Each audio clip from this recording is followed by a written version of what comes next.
Assalamualaikum warahmatullahi wabarakatuh. Perkenalkan, nama saya Istimala dengan NIM 811423050. Jadi di sini saya akan membahas terkait metode ETA atau Event Tree Analysis.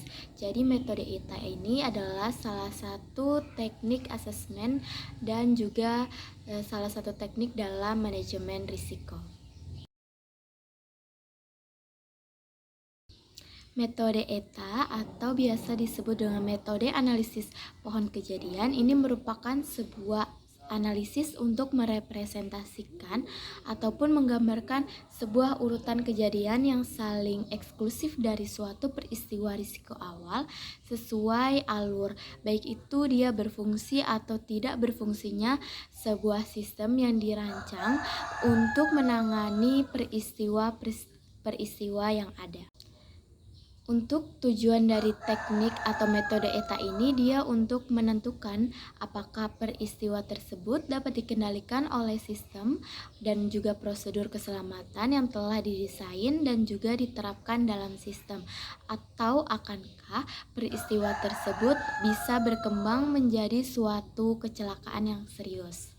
Selanjutnya, metode ETA ini dia bisa digunakan dalam melakukan penilaian risiko pada tahap identifikasi dan juga analisis risiko, terutama dalam penentuan terhadap tingkat dampak risikonya. Metode ETA ini juga dia memiliki logika berpikir matematis yang sama seperti metode FTA atau metode Fault Tree Analysis. Hanya saja yang menjadi perbedaannya itu terletak pada keluarannya, di mana teknik FTA ini dia lebih berfokus pada peristiwa atau kejadian yang dapat memicu kejadian puncak atau peristiwa risiko utamanya. Sedangkan teknik ETA ini lebih fokus pada dampak yang mungkin timbul apabila suatu peristiwa tersebut terjadi. Selanjutnya ada langkah-langkah dalam penerapan teknik atau metode ETA ini. Yang pertama itu menentukan peristiwa risiko awal. Pada penentuan risiko awal ini, dia biasanya dikategorikan ke salah satu dari 4 kategori atau root causes. Itu yang pertama ada kegagalan suatu peralatan atau mesin yang beroperasi sesuai dengan fungsinya. Kedua, ada kesalahan manusia atau human error. Ketiga, ada kegagalan suatu sistem. Dan yang keempat itu ada peristiwa eksternal. Contohnya itu seperti bencana alam. Kemudian untuk yang kedua ada penentuan skenario suatu peristiwa. Setelah menentukan peristiwa risiko awal tadi, kita bisa membuat skenario bagaimana peristiwa risiko tersebut akan ditangani atau dimitigasi. Untuk penanganannya itu dia bisa memitigasi peristiwa yang tadi kemudian dicantumkan secara berurutan secara horizontal. Yang ketiga itu menentukan tingkat kemungkinan keberhasilan ataupun kegagalan suatu penanganan.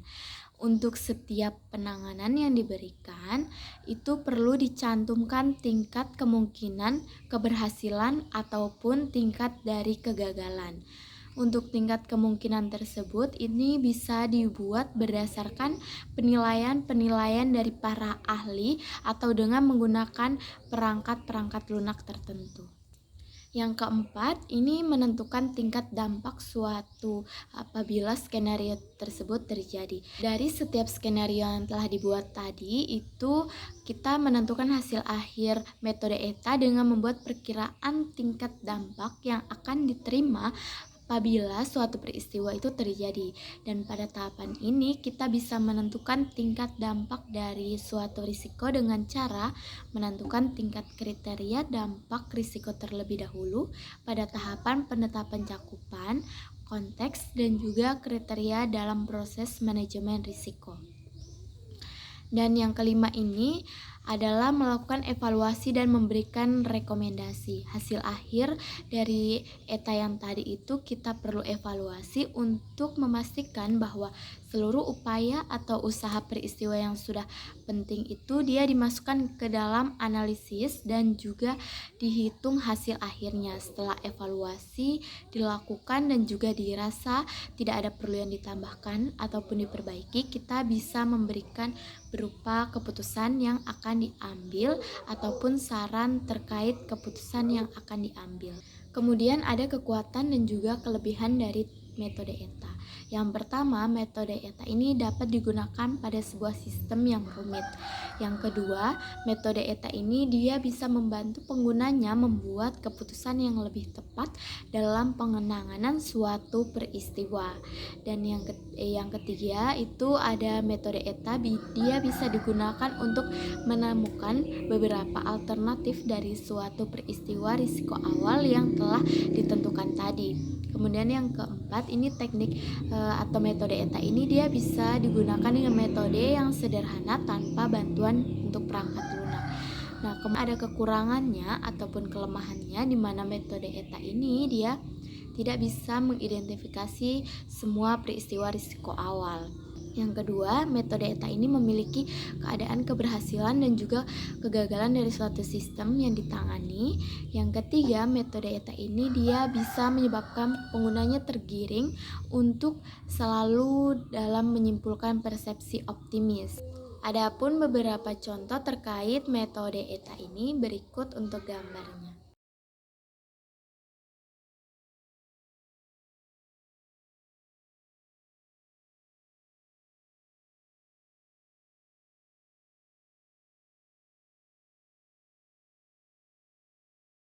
Ada salah satu studi kasus yang membahas metode ETA ini, yaitu analisis risiko keselamatan kerja menggunakan metode Event Tree Analysis pada pekerjaan blasting quarry. Jadi berdasarkan hasil analisis bahaya prematur blast menggunakan metode ETA ini, dia dari proses percabangan sebelumnya ditemukan bahwa ada 8 kemungkinan yang dapat terjadi, di mana satu kemungkinannya ini berdampak aman atau tidak terjadi kecelakaan. Dan satu kemungkinannya ini dia terjadi kecelakaan kerja sedang dan 6 kecelakaan kerja berat. Berdasarkan hasil tersebut didapat angka probabilitas dari setiap bahaya dan juga mitigasi yang ada pada pekerjaan blasting.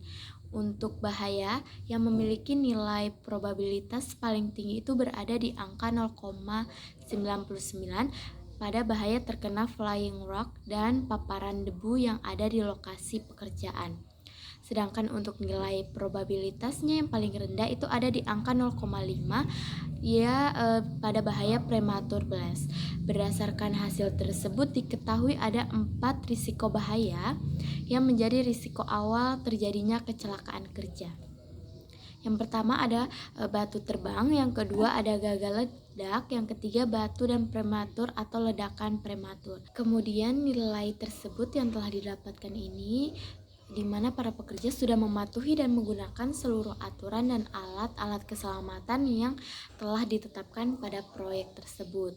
Adapun kejadian terburuk di mana jika para pekerja tidak menerapkan sistem keselamatan yang ada, maka akan terjadi sebuah kecelakaan kerja.